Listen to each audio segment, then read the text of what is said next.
Next మిగతా వార్తల్లో అవమానాలు భరించలేకే ఆత్మహత్యకు యత్నించిన అశ్వారావుపేట ఎస్ఐ మృతి.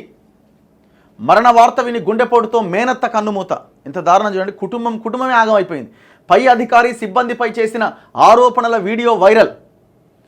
ఏమైపోయిందంటే ఈ పోలీస్ వ్యవస్థలో ఈ కింది స్థాయి పోలీస్ అధికారులను ఎవరైతే ఉన్నారో ఈ కానిస్టేబుల్, ఇక హోంగార్డులు కానిస్టేబుల్ అయితే ఇక వాళ్ళ ఘోరంగా ఉంటుంది పరిస్థితి. ఇక వాళ్ళు ఇళ్ళల్లో పని చేయాలి, ఆయన డ్రైవరు పని చేయాలా, ఆయన ఇంటికి పోమంటే ఇంటికి పోవాలా, మేడం కూరగాయలు ఇచ్చి రావాలా, మేడం బిజీ ఉంటే పోయి పిల్లల్ని స్కూల్లో దింపి రావాలా, స్కూల్ నుంచి తీసుకురావాలా. మీరు ఏదైనా ఒక పోలీస్ ఆఫీసర్ ఇల్లు చూడండి, ఎక్కడైనా 30-40 మంది పోలీసు కానిస్టేబుల్ హోంగార్డులు కనిపిస్తుంది. ఎందుకున్నారు అంటే అర్థం కాదు. ఒక ఆయన గార్డెనింగ్ చేస్తుంటాడు, మొత్తం ఇదే పని వాళ్ళది. ఈ వ్యవస్థని మొత్తం చాలా దారుణంగా మిస్యూజ్ చేస్తున్నారు. ఇప్పుడు ఆయన ఒక ఎస్ఐ, ఆయన ఎస్ఐఏ సూసైడ్ చేసుకొని ఆత్మహత్య చేసుకోవాల్సిన పరిస్థితి వచ్చిందంటే ఒకసారి అర్థం చేసుకోండి. మొత్తం ఈయన కింద ఉన్న వాళ్ళు కూడా ఈయన మాట లేదట. ఎందుకంటే ఈయన పై ఆఫీసరు ఈయనని టార్చర్ పెడుతున్నాడు కదా. పైన సారి ఈయన మీద కోపంగా ఉన్నాడు, మనం ఎందుకు ఈయన మాట వినాలి? ఇట్లా చివరికైనా అవమానాన్ని భరించలేక ఆత్మహత్యకు పాల్పడ్డాడు. ఆయన చనిపోయిండు. పాపం బతుకుతలేమో అనుకున్నారు. హాస్పిటల్లో జాయిన్ చేసిన తర్వాత ఒక మరణ వాంగ్మూలం, ఒక వీడియో కూడా రిలీజ్ చేసిరు. కానీ ఆయన ప్రాణాలు కోల్పోయిండు. ఆ మరణ వార్త విని ఆయన మేనత్త కూడా చనిపోయిందట పాపం, హార్ట్ అటాక్తో. భద్రాద్రి కొత్తగూడెం జిల్లా అశ్వారావుపేట ఎస్ఐ ఆత్మహత్య ఉదంతం కలకలం రేపింది.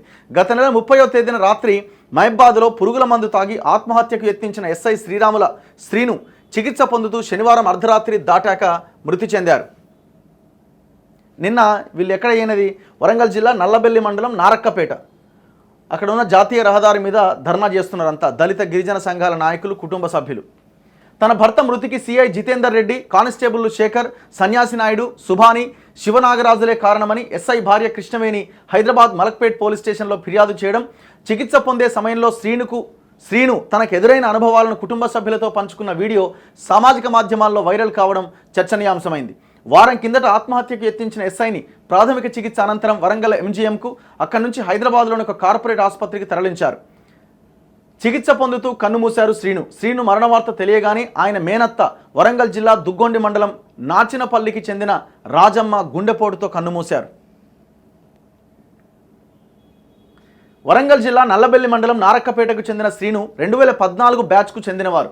ఈయనకు తొలి పోస్టింగ్ భద్రాద్రి కొత్తగూడెం జిల్లాలో దక్కింది. పలు స్టేషన్లలో విధులు నిర్వర్తించారు. 6 నెలల కిందట అశ్వారావుపేటకు బదిలీపై వచ్చారు. మరో ఏడాదిలో ఆయనకు సిఐగా పదోన్నతి లభించబోతున్న తరుణంలో బలవన్మరణానికి పాల్పడ్డారు. మృతుడికి భార్య, కుమార్తె, కుమారుడు ఉన్నారు. అశ్వారావుపేట స్టేషన్ అధికారి, సిఐ, కానిస్టేబుల్ తన పట్ల అవమానకరంగా వ్యవహరించారని, కులం పేరుతో దూషించారని ఎస్ఐ శ్రీను తన వీడియో సంభాషణలో ఆవేదన వ్యక్తం చేశారు. ఎంత ఘోరం చూడండి. ఐజీ కార్యాలయానికి సిఐని అటాచ్ చేశారు. అటాచ్ చేయడం ఏంటంటే తీసి అవతల పడేయాలి కదా.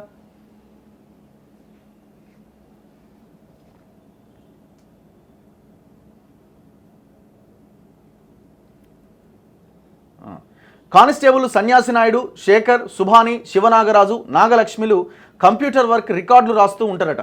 రైటర్ విధులు నిర్వర్తిస్తుంటారు. నేను చెప్పే పనిని సరిగ్గా చేసేవారు కాదు. ఇదేంటని అడిగితే ఎదురు తిరిగేవారు. దీంతో వేరే కానిస్టేబుల్తో పని చేయిస్తుంటే వారికి కూడా అడ్డు తగిలేవారు. వీరికి ఇంటెలిజెన్స్ కానిస్టేబుల్ శరత్ తోడయిండు. ఆయన, సన్యాసి నాయుడు, శేఖర్, శివనాగరాజులను స్టేషన్లో కలిసేవారు. శరత్ తన సోదరుడైన ఒక దినపత్రిక విలేకరుడితో అసత్య కథనాలు రాయించేవారట. ఈ విషయాన్ని స్టేషన్ సీఐకి చెబితే నన్నే సూటిపోటి మాటలు అన్నారు. డిఎస్పీకి నివేదిక పంపినా స్పందన లేదు. జిల్లా ఎస్పీకి 25 రోజుల కిందట ఈ అంశాలపైన రిపోర్ట్ ఇచ్చా. ఆ తర్వాత ఏఎస్పీని కలిశా. ఎస్పీ సెలవులో ఉన్నారు. తిరిగి వచ్చాక సమస్యను పరిష్కరిద్దామని ఆయన చెప్పారు. ఇదే సమయంలో ఇబ్బందులు ఎక్కువయ్యాయి. చిన్న విషయాలకు కూడా సీఐ మెమోలు ఇచ్చేవారు. ఈ క్రమంలో వేరే చోటుకు బదిలీ చేయించుకునేందుకు ఉమ్మడి వరంగల్ జిల్లాకు చెందిన ఒక ప్రజాప్రతినిధిని శ్రీను కలిసినట్టుగా సమాచారం. ఆ ప్రక్రియ మొత్తం కొంత ఆలస్యమైన క్రమంలో తీవ్ర మనస్తాపం చెంది ఆత్మహత్యకు పాల్పడ్డారు. టోటల్ వ్యవస్థ ఫెయిల్ అయిపోయింది చూడండి, ఎస్పీ దగ్గర నుంచి అంతా.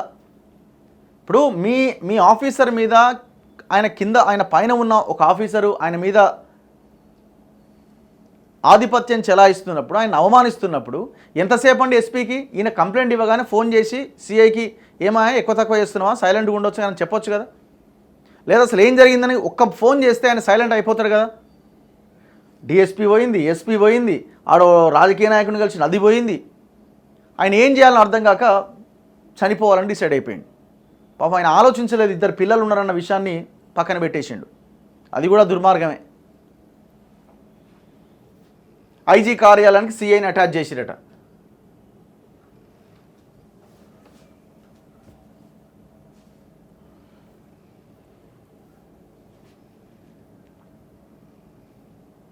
చలో నెక్స్ట్.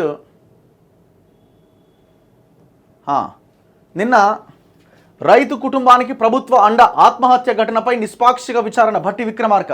సో మొత్తానికి మనం కూడా ఆ రైతు ఉన్న ప్రాంతానికి మనం పోయినాం. ఎక్కడ? ఖమ్మం జిల్లా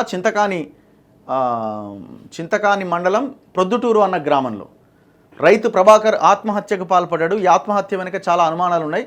సో కుటుంబం మాత్రం చాలా క్లియర్గా చెప్తున్నది, మేము సాగు చేసుకుంటున్న భూమిలోకి కొంతమంది వచ్చారు, చెరువు పేరుతో మా భూమిని వాళ్ళు తీసుకునే ప్రయత్నం చేశారు. సో ఆ భూమి పోతుందేమో అని మేము కలెక్టర్ని వాళ్ళని వీళ్ళని కలిసిన రెస్పాండ్ అవ్వలేదు. స్థానిక నాయకుల ప్రోద్బలం ఇందులో ఉంది.